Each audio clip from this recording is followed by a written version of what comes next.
Hello friends, कैसे हम सब। वेलकम बैक इन रंग रंग के लास्ट पार्ट में आप लोगों ने सुना कि ज़ारा अपने पैरों से शावी के पैरों को छेड़ रही होती है और अब शावी बहुत ज़्यादा अंदर से बेचैन होती है। काफ़ी देर तक वो उसके पैरों को ऐसे ही छेड़ती रहती है और ज़ारा उसके एक्सप्रेशंस को नोट करती रहती है, लेकिन शावी एक बार भी अपना चेहरा उठा के, अपनी नज़रें उठा के ज़ारा की तरफ नहीं देखती। वो बहुत अच्छे से अपने आप को कंट्रोल कर रही होती है। खैर, काफ़ी देर तक जब ज़ारा उसे तंग करती रहती है और शावी का कोई रिएक्शन नहीं आता, वो अपने आप को संभाल के बैठी होती है, तो वो चिढ़ जाती है और चिढ़ के फिर अपना पैर मोड़ लेती है। शावी जैसे ही वो अपना पैर मोड़ती है, शावी धीरे से एक लंबी सांस लेती, कहते हैं हे भगवान, थैंक गॉड ने बंद किया, नहीं तो लग रहा था कि आज हम अपना सारा काबू खो देंगे, आज इनके सामने सब उगल देंगे। Thank God. खैर, दोनों ने बहुत दिनों के बाद एक दूसरे को इतनी देर तक टच किया था और शावी को एक अलग ही सुकून भी फील हो रहा था। तो अब दोनों ही सुकून से पढ़ाई करने लगे थे। ज़ारा के भी पैर गर्म हो गए थे, दोनों ही अच्छे से पढ़ने लगे थे और फिर उसके बाद वक्त धीरे धीरे ऐसे ही कटने लगा था। एक दिन, 2 दिन और रोज़ इनके एग्ज़ाम की तैयारी होती, एग्ज़ाम होते। धीरे धीरे दिन बीत रहे थे और कुछ दिन बाद इनके एग्ज़ाम भी ख़त्म हो गए थे। और एग्ज़ाम ख़त्म होने के बाद हॉस्टल में फिर से सबकी वही पुरानी मस्तियाँ स्टार्ट हो गई थी। ऑब्वियसली अब एग्ज़ाम ओवर होगा तो मस्ती तो होगी ही होगी, और एग्ज़ाम ओवर होने के बाद की अलग ही खुशी होती है। ये तो हम सब जानते हैं कि एग्ज़ाम के बाद का जो टाइम होता है ना, हाय, ऐसा लगता है कितना सुकून भरा पल है। हॉस्टल में सभी ये खुशी एंजॉय कर रहे थे और शाम की वॉक का मज़ा ले रहे थे। आकृति शावी से बातें कर रही थी, पर कोई था जिसे ये पसंद नहीं आ रहा था। साक्षी और अंशु भी छत पे ही थे। साक्षी फ़ोन में बिजी थी और अंशु टेंशन में बिजी थी और टेंशन में उसकी हालत ख़राब हो रही थी। उसकी नज़र बार बार आकृति पे जा रही थी, जो शावी से बहुत अच्छे से बात कर रही थी और उसे बिल्कुल पसंद नहीं आ रहा था। अब इतने टाइम से आकृति ने उससे सही से बात भी तो नहीं की थी, तो अंशु टेंशन और फ्रस्ट्रेशन दोनों में ही थी। उसे बहुत ज़्यादा गुस्सा आ रहा था और उसका गुस्सा चरम पार कर गया था, हद हो गई थी। और सोच रही थी, यार, ये आकृति को मुझसे ही प्रॉब्लम है क्या? पूरे कॉलेज, पूरे हॉस्टल से सही से बात करती है और मुझे इग्नोर करती है, आखिर हुआ क्या है? और अब तो हद हो गई, अब जाके मुझे इससे बात करनी पड़ेगी। और अंशु गुस्से में शावी और आकृति के पास जाती है, जो छत के दूसरे कॉर्नर पे थे।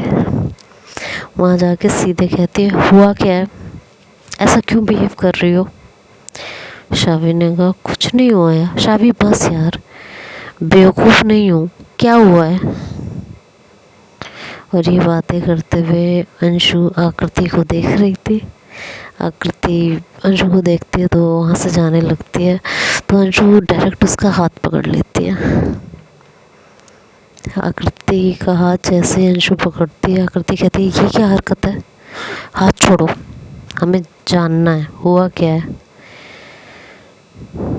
हाथ नहीं छोड़ेंगे। मैंने कहा हाथ छोड़ो अंशु, क्या कर रही हो ये?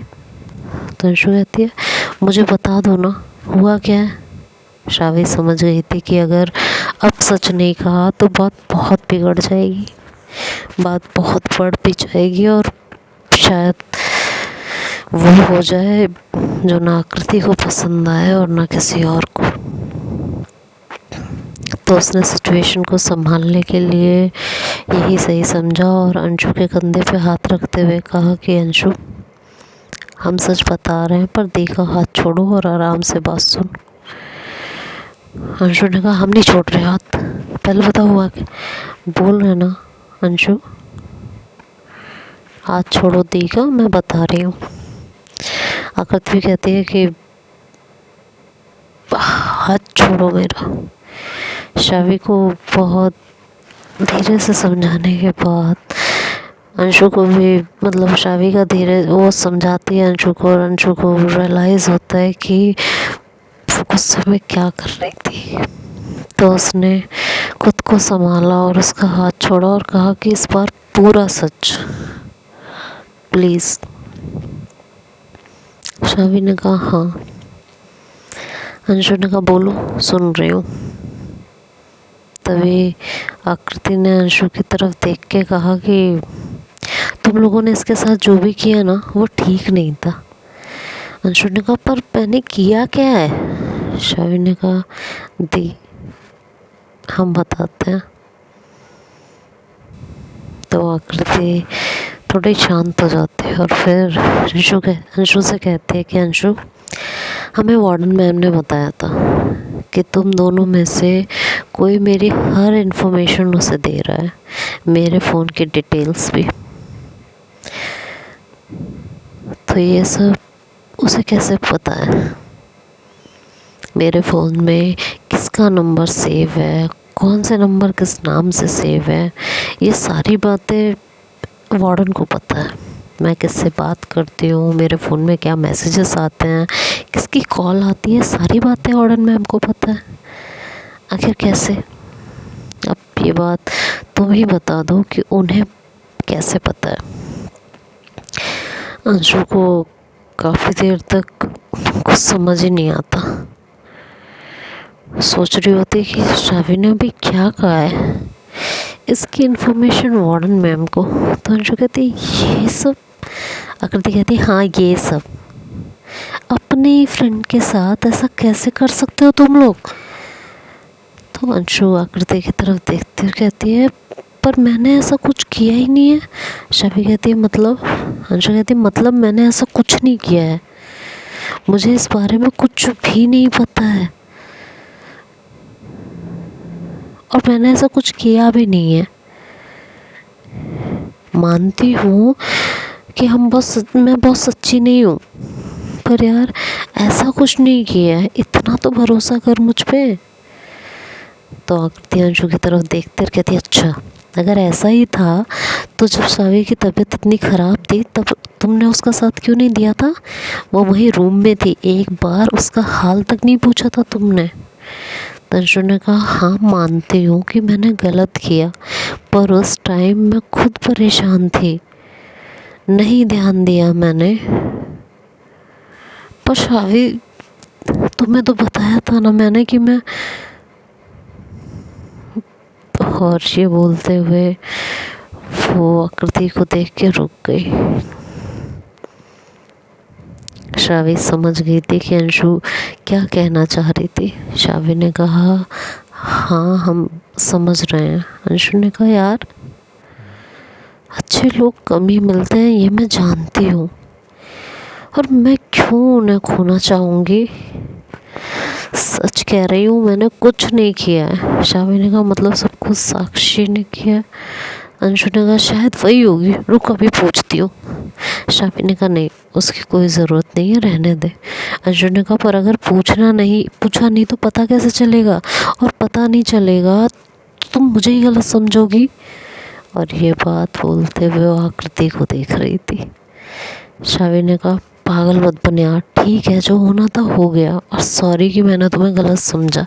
नहीं यार साक्षी से बात करके इस बात को अब भी कंफर्म करना पड़ेगा, नहीं तो तुम्हारे साथ साथ कोई और भी हो जो मुझे गलत समझता रहेगा। और ये बात भी अंशु ने आकृति को देखते हुए कहा था, उसकी आंखों में झांकते हुए कहा था। ये कह के अंशु साक्षी के पास जाने लगी तो शावी ने उसको पकड़ के रोका और कहा कि पागल हुई हो क्या, बोल दिया ना, सॉरी कि मैंने तुम्हें गलत समझा। अब तुम इतने कॉन्फिडेंस से कह रही हो तो इसका मतलब है कि तुमने कुछ नहीं किया, मान गई मैं।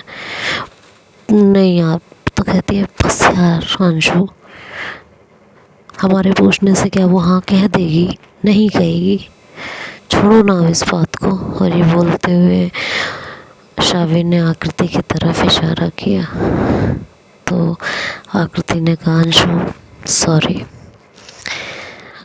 मैंने भी गुस्से में तुम्हें बहुत कुछ बोल दिया। अंशु ने कहा प्लीज़ आप सॉरी मत बोलो, बस इतना बता दो कि अब तो नाराज़ नहीं हो ना आप। आकृति ने कहा अरे जब तुमने कुछ किया ही नहीं तो नाराज़गी कैसी। अंशु ने कहा फाइनली अब सब सही लग रहा है। तो आकृति ने कहा कि मतलब, शावी ने कहा अरे मतलब अभी सब क्लियर हो गया ना इसलिए। अंशु ने कहा हाँ, अब वैसे इस मौके पे एक हक तो बनता है ना। आकृति ने कहा हाँ बिल्कुल। शावी ने कहा हाँ ज़रूर, ग्रुप हक करते हैं ना।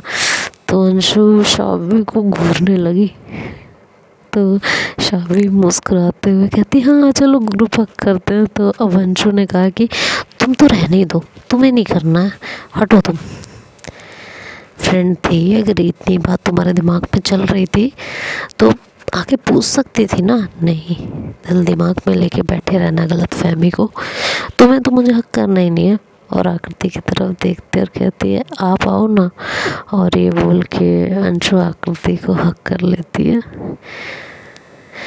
और उसे हक करते हुए शावी को आंख मारती है। शावी अंशु को घूरते हुए इशारे में कहती है सुधर जा। फाइनली कुछ सेकंड की हक करके दोनों पीछे होते हैं और थोड़ी देर इधर उधर की बातें करते हैं और फिर अपने रूम में चले जाते हैं। रात होने लगती है तो सभी लोग अपने अपने रूम में जाने लगते हैं। शावी भी नीचे जाने की सोच रही होती है, लेकिन तभी उसके फ़ोन पे फ़ोन आ जाता है तो आकृति से कहती है कि मम्मा का कॉल है, आप चलिए मैं अभी आती हूँ। तो कहती है कि ठीक है, और वो वही छत की रेलिंग पे बैठकर अपनी मम्मा से बात करने लगती है। इधर ज़ारा ने टाइम देखा तो वो आकृति के रूम की तरफ गई। उसने देखा तो वहाँ शावी नहीं थी तो मन में सोचने लगी यार ये कहाँ चली गई। फिर सोचते अरे यार एग्ज़ाम्स तो ख़त्म हो गए हैं तो अब यहाँ पढ़ने क्यों आएंगी वो, हम भी ना कुछ भी सोचते हैं। तभी आकृति ने उसे ऐसे अचानक से देखा तो पूछा क्या हुआ ज़ारा, कुछ काम था क्या। ज़ारा ने कहा नहीं, वो मुझे लगा सब पढ़ रहे होंगे इसलिए। तो रोशनी ने कहा कि यार अब कुछ दिन तो पढ़ाई से छुट्टी करो। आकृति ने कहा बिल्कुल सही है, कुछ दिन मस्ती करते हैं। ज़ारा ने कहा पर उसके लिए सबको होना भी चाहिए ना। रोशनी ने कहा हाँ तो हम सब हैं ना। ज़ारा ने कहा हाँ पर एक तो मिसिंग है ना, वो कहाँ है। आकृति ने कहा वो छत पे है, कॉल पे थी। ज़ारा ने कहा अच्छा ठीक है मैं अभी आती हूँ। अरे लेकिन तुम कहाँ चली। अरे जब तक वो आएगी तब तक मैं भी आ जाऊँगी। ये बोल के ज़ारा आकृति के रूम की तरफ से निकल गई और सीधे छत पे चली गई। शावी वहाँ फ़ोन पे बात कर रही थी और वहीं बैठी थी। ज़ारा छत पे गई, उसने शावी को बैठे देखा तो उसके पास जाके बैठ गई।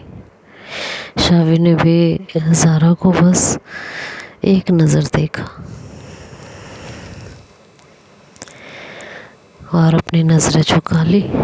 थोड़ी देर बात करके उसने फ़ोन कट किया और वहाँ से उठने लगी। तभी ज़ारा ने कहा कि घर पे बात कर रही थी।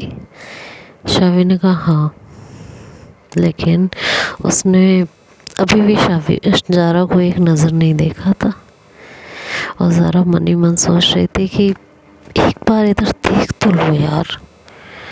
उसने बात को आगे बढ़ाते हुए कहा कि घर पे सब कैसे हैं। तो शावी ने अपनी नज़रें झुका के रखी। उसने कहा ठीक है। ज़ारा की नज़र शावी से हट ही नहीं रही थी। ज़ारा ने आगे पूछा कि मेरी तरफ देख क्यों नहीं रही हो? शावी ने कहा मुझे नीचे जाना, हमें नीचे जाना है। और ये बोलकर वो वहाँ से उठी और जाने लगी। ज़ारा ने आगे बढ़कर उसका हाथ पकड़ा और कहा कि क्या हुआ है, ऐसा क्यों कर रही हो? कुछ नहीं, बस हमें नीचे जाना है, प्लीज़ हटिए। शावी अभी भी ज़ारा की तरफ नहीं देख रही थी। ज़ारा ने शावी का हाथ पकड़ा हुआ था और कहा कि तुम अभी भी मुझसे नाराज़ हो? मुझे लगा तुमने मुझे माफ़।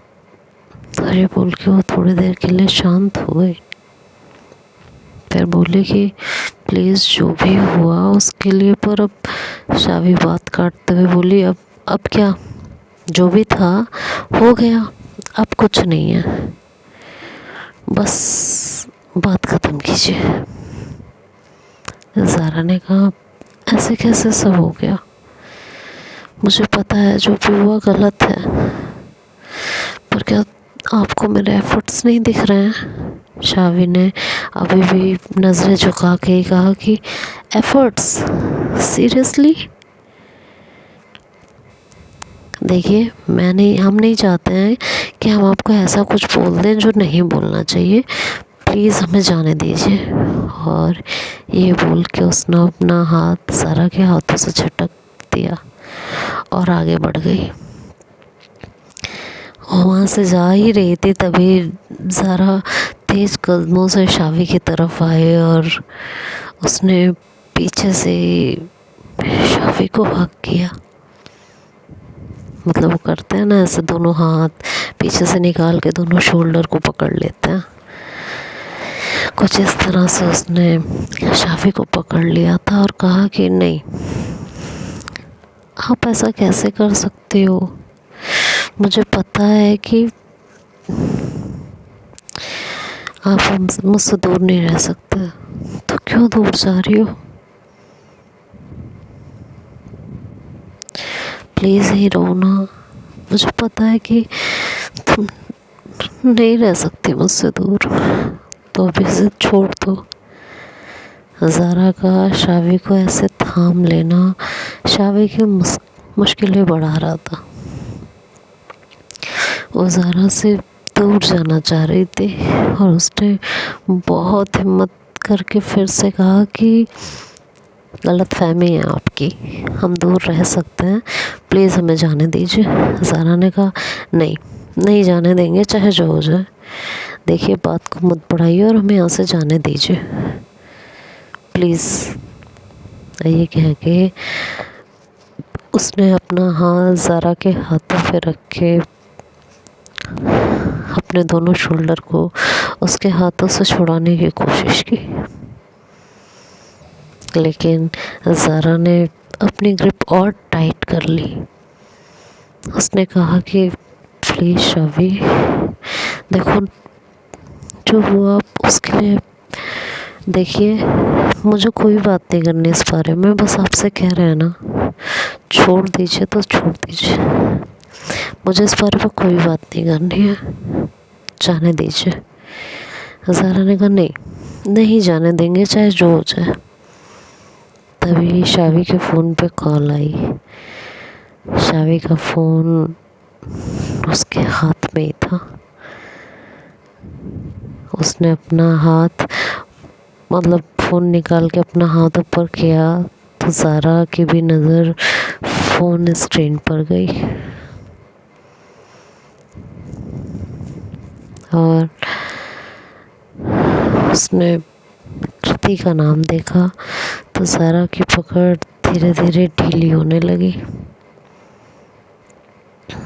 ज़ारा ने धीमी आवाज़ में कहा कि हाँ, हमसे दूर रहने में क्या दिक्कत होगी तुम्हें? सही बात है, हमारा कंधे पे हाथ रखना भी अब तुम्हें पसंद नहीं आ रहा होगा। उसने बहुत धीमे आवाज़ में कहा जिससे शावी को सुनाई ना दे। और दूसरी बात बोली कि कंधे पे हाथ रखने वाली भी है और जिसका दुपट्टा थाम सको वो भी है, तो मेरी क्या ज़रूरत है। बेशक ज़ारा ने ये बात बहुत धीरे लफ्ज़ों में कही थी, लेकिन ज़ारा का शावी के पास होने की वजह से शावी ने ज़ारा की सारी बातें सुन ली थी। इधर ज़ारा की पकड़ बिल्कुल छूट गई थी, तो शावी पलटी और ज़ारा को गुस्से में देखा। ज़ारा भी उसे उसी गुस्से में देख रही थी। ज़ारा की आंखों में गुस्सा साफ नज़र आ रहा था